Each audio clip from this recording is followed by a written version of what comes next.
सर्व धम्मबंधू भगिनींचे धम्मसंहिता चॅनलमध्ये हार्दिक स्वागत।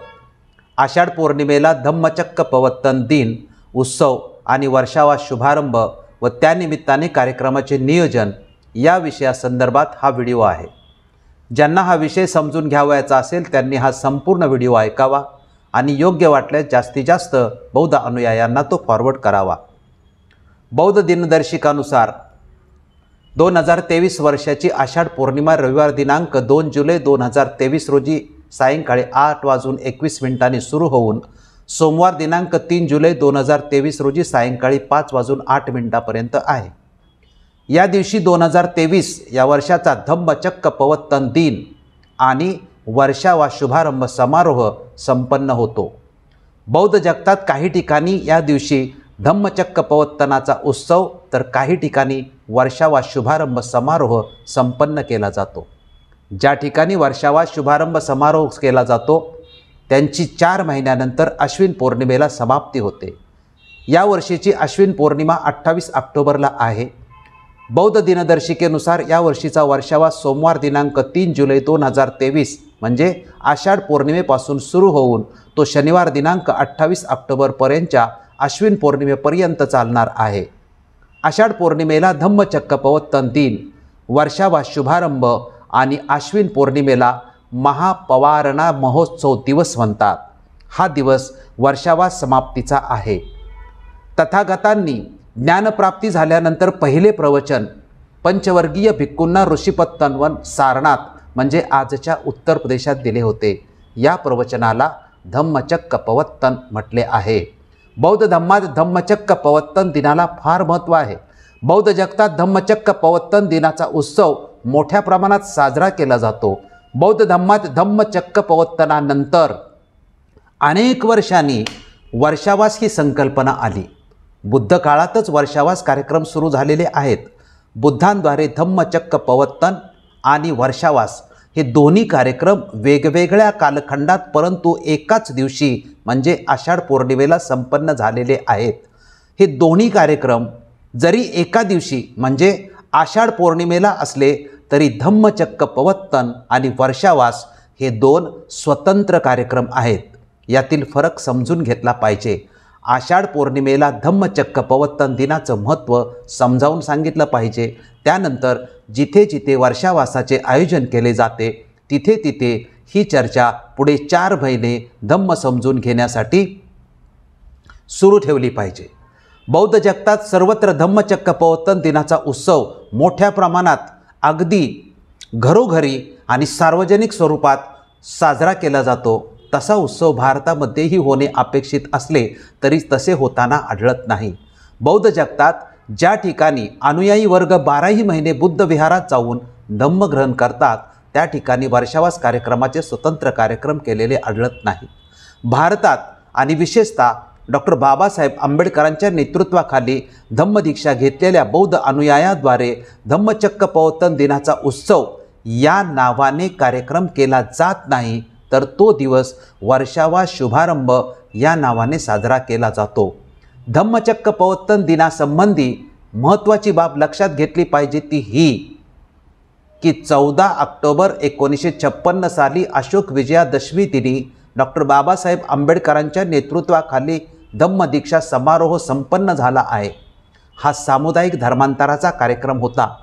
1956 नंतर धम्मदीक्षा घेतलेले बौद्ध अनुयायी दरवर्षी धम्मदीक्षेचा वर्धापन दिन कार्यक्रम मोठ्या उत्साहात साजरा करतात। हा कार्यक्रम धम्मदीक्षा समारोह वर्धापन दिन या शीर्षकांतर्गत न करता धम्मचक्र प्रवर्तन दिन या शीर्षकांतर्गत संपन्न करतात। आता आपण वर्षावास नियोजन कार्यक्रमाबाबत आढावा घेऊया। तथागतांपासून सुरू झालेली वर्षावासाची परंपरा अखंडपणे भारतात आजपर्यंत सुरू आहे। याच परंपरेचा भाग म्हणून दरवर्षी बौद्ध संस्थांच्या वतीने 4 महिने वर्षावासाचा कार्यक्रम आयोजित केला जातो। दरवर्षीप्रमाणे यावर्षीही बौद्ध संस्थांच्या वतीने या कार्यक्रमांचे नियोजन सुरू आहे।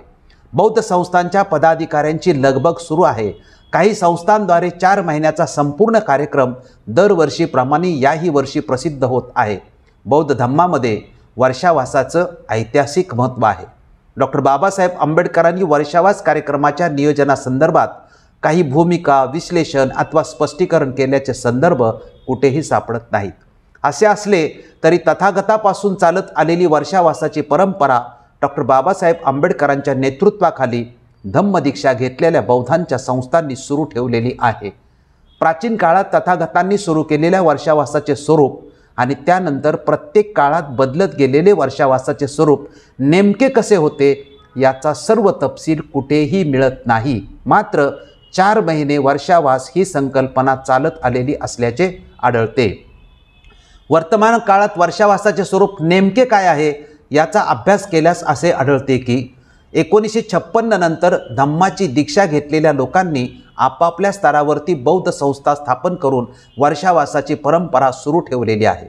असे असले तरी धर्मांतरित बौद्धांच्या वतीने जो वर्षावास केला जातो त्याचे नेमके स्वरूप काय आहे याचा अभ्यास केला तर असे लक्षात येते की वर्षावासाचे स्वरूप सर्व संस्थांचे एकसारखे आढळत नाही. प्रत्येक संस्था आपापल्या सोयीनुसार वर्षावासाचे कार्यक्रम आयोजित करतात. प्रत्येक संस्था वर्षावासाचे दैनंदिन कार्यक्रम करीत नाहीत किंवा दररोज कार्यक्रम करीत नाहीत, तर आठवड्यातून एकदा, विशेषतः रविवारी सुट्टीच्या दिवशी सकाळी अथवा संध्याकाळी कार्यक्रमाचे आयोजन केले जाते. या कार्यक्रमाला वक्ते बोलवले जातात, त्यांना विषय दिला जातो व त्यावर ते भाषण करतात आणि त्यांचं भाषण संपल्यानंतर कार्यक्रम संपविला जातो. वर्षावासानिमित्ताने होणाऱ्या प्रबोधनाच्या विषयाचा आढावा घेतल्यास असे लक्षात येते की दरवर्षीचा वर्षावास कार्यक्रमातील विषयांच्या यादीत धम्माचे विषय कमी असतात आणि सामाजिक, आर्थिक, शैक्षणिक या क्षेत्रातील विषयांची यादी मोठी असते.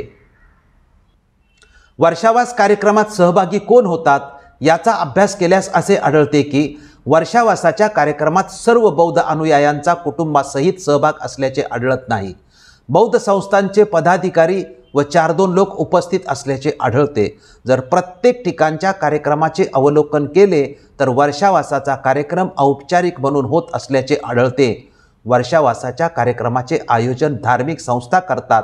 या व्यतिरिक्त बौद्ध समाजातील सामाजिक, सांस्कृतिक व राजकीय क्षेत्रातील संस्था व लोकांचा उत्साह व सहभाग असल्याचे अजिबात आढळत नाही. उत्साही वातावरण, संपूर्ण कुटुंबाचा सहभाग असल्यास 4 महिने बौद्ध धम्माची शिकवण घेता येईल, परंतु तसे होताना आढळत नाही. वरील वस्तुस्थितीचा आढावा घेतल्यानंतर वर्षावास कार्यक्रमाबाबत आमची भूमिका नेमकी काय आहे हे स्पष्ट करणे जरुरीचं आहे. खरे तर आमची भूमिका जाहीर करण्यासाठीच या व्हिडिओचे प्रयोजन आहे. आमची अशी भूमिका आहे की वर्षावास हा खऱ्या अर्थाने धम्म शिकण्याचा काळ आहे. इतर धर्माच्या शिकवणीचा अभ्यास केल्यास असे आढळते की प्रत्येक धर्माकडे वर्षातून एकदा आपल्या अनुयायांना धर्माची शिकवण देण्याची प्रथा, परंपरा सुरू ठेवलेली आढळते. रमजानचा काळ असेल, चातुर्मास असेल, या काळात धार्मिक शिकवण दिली जाते. इतर वेळी कथा, प्रवचने सुरूच असतात. धार्मिक शिकवण म्हणजे तरी काय, तर त्या धर्माच्या अधिकृत धर्मग्रंथांचं सविस्तर विश्लेषण केलं जातं. 1957 सालापर्यंत इतर धर्माप्रमाणे संपूर्ण जगात बौद्धांसाठी एकच अधिकृत धर्मग्रंथच नव्हता. एकच अधिकृत धर्मग्रंथ नसणे हे बौद्ध धम्माच्या ऱ्हासाचे प्रमुख कारण बाबासाहेबांनी सांगितले आहे. बौद्ध धम्माच्या प्रचार, प्रसार व विकासासाठी संपूर्ण बौद्ध जगाला एकच धर्मग्रंथ असला पाहिजे ही संकल्पना 1950 साली बाबासाहेबांनी बुद्ध आणि त्यांच्या धम्माचे भवितव्य या लेखात मांडली. तिला जगभरातून प्रचंड प्रतिसाद मिळाला. जगातील अनेक लोकांनी हा लेख वाचल्यानंतर असा ग्रंथ निर्माण करण्याची विनंती बाबासाहेबांना केली. त्या विनंतीला प्रतिसाद देऊन मी हा ग्रंथ बनवला आहे अशी कबुली 15 मार्च 1956 साली बुद्ध आणि त्यांचा धम्म या ग्रंथाच्या प्रस्तावनेत बाबासाहेबांनी स्वतः दिली आहे. यावरून इथे हे स्पष्ट होते की फक्त बाबासाहेबांना मानणाऱ्या अनुयायांसाठी नव्हे तर संपूर्ण जगातील बौद्ध अनुयायांसाठी हा धम्मग्रंथ बनवला आहे. ही गोष्ट प्रथम मनात निश्चित केली पाहिजे. मात्र यातील दुसरी महत्त्वाची गोष्ट म्हणजे या ग्रंथाचे महत्त्व, उपयोग, प्रचार, प्रसार याची संपूर्ण जबाबदारी बाबासाहेबांना मानणाऱ्या बौद्ध अनुयायांची होती, आहे व राहील हे वास्तव लक्षात घेतले पाहिजे. जगाला हा ग्रंथ समजावून सांगण्याची जबाबदारी आपण अजूनपर्यंत तरी पार पाडलेली नाही.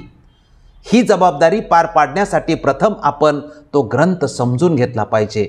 बौद्ध धम्माची शिकवण म्हणजे दी बुद्ध अँड हिज धम्म या ग्रंथाची शिकवण आहे हे लक्षात घेतले पाहिजे। हा ग्रंथ बाबासाहेबांनी निर्माण केला आहे। दी बुद्ध अँड हिज धम्म हा अधिकृत ग्रंथ धम्मग्रंथ आहे। या अधिकृत धम्मग्रंथाची शिकवण वर्षावासाच्या काळात 4 महिने बौद्ध अनुयायांना दिली पाहिजे। आमची अशी भूमिका आहे की आपण वर्षावास कार्यक्रमाचे स्वरूप जे सध्या आहे त्यात बदल केला पाहिजे। गेली 66 वर्ष बौद्ध संस्थांच्या वतीने वर्षावासाची परंपरा सुरू ठेवलेली आहे। हे जरी खरे असले आणि ही परंपरा इथून पुढेही चालू ठेवली पाहिजे असा जर बौद्ध संस्थांचा निर्णय अथवा भूमिका असेल तर मग आम्हाला वाटते की वर्षावास कार्यक्रमाचे स्वरूप बदलणे अति आवश्यक आहे। याचे पहिले कारण म्हणजे वर्षावास हा धार्मिक कार्यक्रम आहे। तो पूर्णपणे धम्माचाच कार्यक्रम असला पाहिजे। धम्माचा कार्यक्रम म्हणजे नेमका काय व कसा आणि त्याचे स्वरूप कसे असावे याबाबतचे आमचे स्पष्टीकरण असे आहे की डॉक्टर बाबासाहेब आंबेडकरांनी दिलेला धम्मग्रंथ बुद्ध आणि त्यांचा धम्म आहे। याच धम्मग्रंथावर 4 महिन्याचा वर्षावास व्हावा अशी आमची ठाम भूमिका आहे। 2023 पासूनचा वर्षावासाचा कार्यक्रम संपूर्ण महाराष्ट्रात फक्त आणि फक्त डॉक्टर बाबासाहेब आंबेडकरांच्या बुद्ध आणि त्यांचा धम्म या ग्रंथावर आधारितच असला पाहिजे। वर्षावासाच्या 4 महिन्याच्या काळात फक्त आणि फक्त बुद्ध आणि त्यांचा धम्म हा ग्रंथ बौद्ध अनुयायांना शिकविला पाहिजे। बुद्ध आणि त्यांचा धम्म या ग्रंथावर वर्षावास कार्यक्रमाचे नियोजन करताना ग्रंथ पठन अथवा वाचन याबाबत एक महत्त्वाची गोष्ट लक्षात घेतली पाहिजे ती अशी की बहुतांशी बौद्ध संस्थांच्या वतीने तसेच काही कुटुंबामध्येही वर्षावासानिमित्ताने द बुद्ध अँड हिज धम्म या ग्रंथाचे वाचन केले जाते। अशा प्रकारे केवळ वाचन करण्याचा कार्यक्रम आयोजित करणाऱ्या सर्व आयोजकांनी ग्रंथ वाचनाचा कार्यक्रम आयोजित करू नये। याचे कारण अथवा स्पष्टीकरण सर्वांनी लक्षात घ्यावे ते असे की बुद्धाने धम्माचे 3 वर्ग निर्माण केले आहेत। पहिला धम्म, दुसरा सद्धम्म, तिसरा अधम्म। या तिन्ही वर्गात समाविष्ट असणाऱ्या गोष्टींची यादी केलेली आहे। डॉक्टर बाबासाहेब आंबेडकरांनी ही यादी द बुद्ध अँड हिज धम्म या ग्रंथातील 3ऱ्या खंडात दिलेली आहे। 3ऱ्या खंडातील अधम्म या भागात अधर्म अथवा अधम्म म्हणजे काय याचे स्पष्टीकरण केले आहे। अधम्माचे एकूण 8 प्रकार सांगितले आहेत। त्यातील 7वा प्रकार ग्रंथपठना संदर्भात आहे। त्यामध्ये म्हटले आहे की धर्मग्रंथाचे केवळ पठन म्हणजे धर्म नव्हे। अशा प्रकारे बौद्ध धम्मात केवळ धम्मग्रंथ वाचणं अधम्म म्हटलेलं आहे। तसेच याच भागातील 8वा मुद्दा ग्रंथ प्रामाण्यासंदर्भात आहे। यामध्ये म्हटले आहे की धर्मपुस्तके प्रमादातीत आहेत असे मानणे म्हणजे अधर्म आहे। म्हणजे बौद्ध धम्मात ग्रंथ प्रामाण्याला मानणे याला स्पष्टपणे अधम्म म्हटलेले आहे। त्यामुळे ग्रंथात दिलेले आहे म्हणून योग्य मानता येत नाही। केवळ ग्रंथपठन अथवा ग्रंथ वाचन म्हटले आहे। इथे केवळ शब्द महत्त्वाचा आहे। ग्रंथावर कार्यक्रम करताना ग्रंथ वाचन नव्हे तर प्रवचन, प्रबोधन, शिकवण, प्रशिक्षणात्मक कार्यक्रम झाले पाहिजेत। वर्षावास आयोजित करणाऱ्या सर्व बौद्ध संस्थांनी बुद्ध आणि त्यांचा धम्म हा ग्रंथ शिकविण्यासाठी समजावून सांगण्यासाठी कार्यक्रम आयोजित करावेत। हा ग्रंथ एकूण 8 खंडात विभागलेला आहे। त्याचे एकूण 39 भाग आहेत। या 4 महिन्यात द बुद्ध अँड हिज धम्म या ग्रंथाची शिकवण पूर्ण झाली पाहिजे। म्हणजे 4 महिन्यात ग्रंथ शिकवून पूर्ण झाला पाहिजे। त्याप्रमाणे किती कार्यक्रम आयोजित करावे लागतील, किती वेळ लागेल त्याप्रमाणे नियोजन केले पाहिजे। दरवर्षी वर्षावासाच्या काळात हा पूर्ण ग्रंथ शिकवण्याचे काम केलेच पाहिजे। दरवर्षी या ग्रंथाची प्रत्येक भागात चर्चा, संवाद, परिसंवाद असे प्रकार करता येतील, परंतु पूर्ण ग्रंथाची चर्चा झाली पाहिजे, उजळणी झाली पाहिजे। असे कार्यक्रम यशस्वी करण्यासाठी प्रबोधक, प्रशिक्षक अथवा वक्ता कोण असावा हा महत्त्वाचा मुद्दा आहे। हा ग्रंथ कसा शिकवायचा हे प्रथम समजावून घेतलं पाहिजे, त्याचे नियोजन केले पाहिजे आणि तशी तयारी केली पाहिजे। जे लोक बुद्ध आणि त्यांचा धम्म या ग्रंथाचा अभ्यास करून लोकांना तो समजावून सांगतात, फक्त अशाच लोकांना प्रबोधनासाठी निमंत्रित केले पाहिजे। प्रबोधनकाराला बुद्ध आणि त्यांचा धम्म या ग्रंथाचा विशिष्ट भाग देऊन ते समजावून सांगण्याची जबाबदारी देणे. हा ग्रंथ नेमका काय आहे, बाबासाहेबांनी या ग्रंथातील प्रत्येक खंडात जे भाग दिलेले आहेत ते नेमके कुठून घेतलेले आहेत, का घेतलेले आहेत याचे संदर्भासहित स्पष्टीकरण केले पाहिजे. त्या भागाचा अर्थ व उद्देश काय आणि समाज व मनुष्याच्या प्रात्यक्षिक जीवनामध्ये त्या भागाचा उपयोग काय हे लोकांना उदाहरणासहित तसेच गोष्टी रूपाने लोकांना समजेल अशा व्यावहारिक, साध्या, सोप्या, सरळ, रसाळ लोकभाषेत बुद्ध आणि त्यांचा धम्म हा धम्मग्रंथ शिकवला पाहिजे. आमचा धम्मग्रंथावरच वर्षावासाचे कार्यक्रम आयोजित करण्याचा आग्रह का आहे याचेही स्पष्टीकरण आवश्यक आहे. त्याचे स्पष्टीकरण असे, जशी प्रत्येक धर्मातील व्यक्तींची आपल्या धर्मग्रंथावरती श्रद्धा असते तशी श्रद्धा बुद्ध आणि त्यांचा धम्म या ग्रंथाबाबत बौद्ध अनुयायांची निर्माण झालेली नाही. ते निर्माण करणे हा पहिला व प्रमुख उद्देश आहे. 2. जगामध्ये बौद्ध धम्माचे अनेक संप्रदाय निर्माण झालेले आहेत. हे सांप्रदायिक बौद्ध महाराष्ट्रातील बौद्ध अनुयायांकडे येतात तेव्हा त्यांचे स्वागत केले जाते. हे करीत असताना परदेशातून आलेले बौद्ध कोणत्या संप्रदायाचे आहेत आणि आपली त्यांच्याबद्दलची काय भूमिका असली पाहिजे हे समजावून सांगण्याचा दुसरा उद्देश आहे. डॉक्टर बाबासाहेब आंबेडकरांची बौद्ध संप्रदायाबाबत कोणती भूमिका होती? डॉक्टर बाबासाहेब आंबेडकरांनी बौद्ध धम्माची दीक्षा दिली, अनुयायांनी ती घेतली. त्यानंतर बौद्ध धम्म समजून घ्यायचा असेल तर तो संप्रदायात विभागलेला आहे. बाबासाहेबांचा कोणता संप्रदाय आहे, बाबासाहेबांनी नेमका कोणता बुद्ध धम्म स्वीकारला आहे याची माहिती देणे. हा ग्रंथ मनुष्याच्या प्रात्यक्षिक जीवनासाठी किती महत्त्वाचा आहे, या ग्रंथाशिवाय त्याची बौद्ध जीवनशैली निर्माणच होऊ शकलेली नाही. या ग्रंथानुसार बौद्ध जीवनशैली निर्माण करण्याचा उद्देश आहे हे समजावून सांगणे. धर्मांतरित बौद्धांची बौद्ध धम्मावरती श्रद्धा निर्माण करण्याचा उद्देश आहे. बुद्ध आणि त्यांचा धम्म हा ग्रंथ सर्व अनुयायापर्यंत पोहोचला नाही. ज्यांच्यापर्यंत पोहोचला त्यांनाही कळलेले नसल्याचे आढळते. हा ग्रंथ जनतेला सातत्याने समजावून सांगण्याचे आजपर्यंत कोणीही काम केलेलं आढळत नाही. बुद्ध आणि त्यांचा धम्म हा ग्रंथ नेमका कसा शिकवायचा त्याचे प्रशिक्षण झालेले नाही आणि आजही होत नाही. त्याची माहिती दिली पाहिजे. धम्म न शिकवल्यामुळे 2 धर्म 2 संस्कृतीचे आज पालन केले जाते. धम्मदीक्षा घेतलेल्या समाजातून पुन्हा धर्मांतर गेल्या 60 वर्षात झाल्याची काही उदाहरणेही आपल्यासमोर आहेत. बुद्ध आणि त्यांचा धम्म ग्रंथ समजावून सांगताना संपूर्ण बौद्ध साहित्याचा संदर्भ देता येतो. काही लोकांना हा संकुचित कार्यक्रम वाटेल, परंतु तसा ग्रह कोणी करून घेऊ नये. वरवर पाहता हा कार्यक्रम एका ग्रंथापुरता मर्यादित आहे. इतर जे बौद्ध साहित्य आहे त्याचे काय, ते सांगायचे शिकवायचेच नाही का? याचे उत्तर असे की बुद्ध आणि त्यांचा धम्म हा ग्रंथ शिकवताना समजावून सांगताना बौद्ध धम्मातील सर्वच साहित्याचा संदर्भ द्यावा लागेल आणि तो दिलाच पाहिजे. कारण जगात उपलब्ध असलेल्या बौद्ध साहित्याच्या आधारे बाबासाहेबांनी हा ग्रंथ निर्माण केला आहे. असे संदर्भ दिल्यामुळे बौद्ध धम्मातील सर्व साहित्याची माहिती मिळेल. त्यामुळे बुद्ध आणि त्यांचा धम्म या ग्रंथाचा अभ्यास करताना, समजावून सांगताना, समजून घेताना, शिकविताना, शिकताना बौद्ध धम्मातील इतर साहित्य, ग्रंथ, जातक कथा इत्यादी यांचे संदर्भ आपोआपच प्रसंगानुरूप येतील. त्यामुळे बौद्ध धम्म परिपूर्ण समजण्यास मदत होईल. सर्व धम्म बंधू भगिनी, बौद्ध संस्था, पदाधिकारी व सभासदांना जाहीर विनम्र आवाहन करतो की 2023 पासून वर्षावासाचे कार्यक्रम बुद्ध आणि त्यांचा धम्म या ग्रंथ शिकवणुकीचेच झाले पाहिजेत.